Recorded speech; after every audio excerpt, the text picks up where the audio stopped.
Morning guys, very wet day today, another one. It's been non-stop raining for the past few days, which has meant we haven't had time to do much work on the van.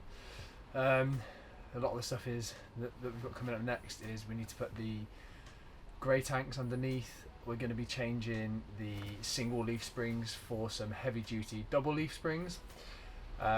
We also need to be cutting some more holes in the van for some vents, which all requires being outside, so that's probably going to take a little bit longer.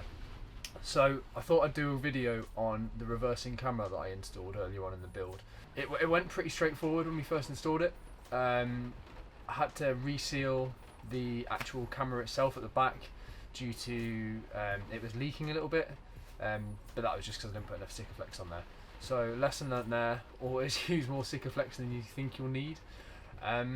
But we had a few problems with the van after we installed the reversing camera. On the back of the reversing camera, which I'll show you shortly, there are about 8 red lights that light up at night, I think, so you can see when you're reversing at night. These draw power constantly, so the way that the manufacturers write the instructions, they don't tell you to put a switch in there. So it's drawing constantly from the 12 volt feed that runs down the back of the van, which we spliced into. And what this meant was we were drawing power all the time. So when we left the van for a week, draining the battery, we went to start it, it wouldn't start. I thought I'd fix the problem once by putting a switch in at the front, but that was the monitor feed, didn't solve the problem.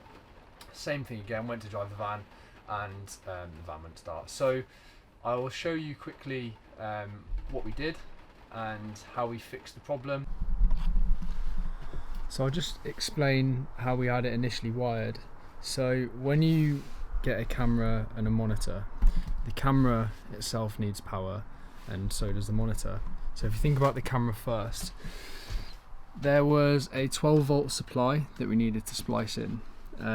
This connects into the wiring loom 12 volt system that runs down the side of the van, so we spliced that in, and when we did that, it's fine, it worked. It takes the power from the van and lights it up, but that creates the problem that then drains the battery. With the monitor as well, you also splice that in to the 12 volt supply that runs down the side of the van in the wiring loom, so you also have to earth both points. So there's connection points where to do that. I put it on a bolt in the front and I put it on the existing earth here, so you can see that it's earthed in that corner there. I'm going to show you the cables, how they were wired up before and also how they're wired up now that has solved the problem. So as you can see here, this is the AV cable that runs down the side of the van. That takes the signal from the camera at the back of the van down to the monitor. Off that AV cable is a connection to the camera itself, which is this one here, as well as the place where this camera draws power, so which is this power connection here. And when the other end of that is a 12 volt supply, so this was spliced onto the 12 volt supply off the wiring, and you can see that there.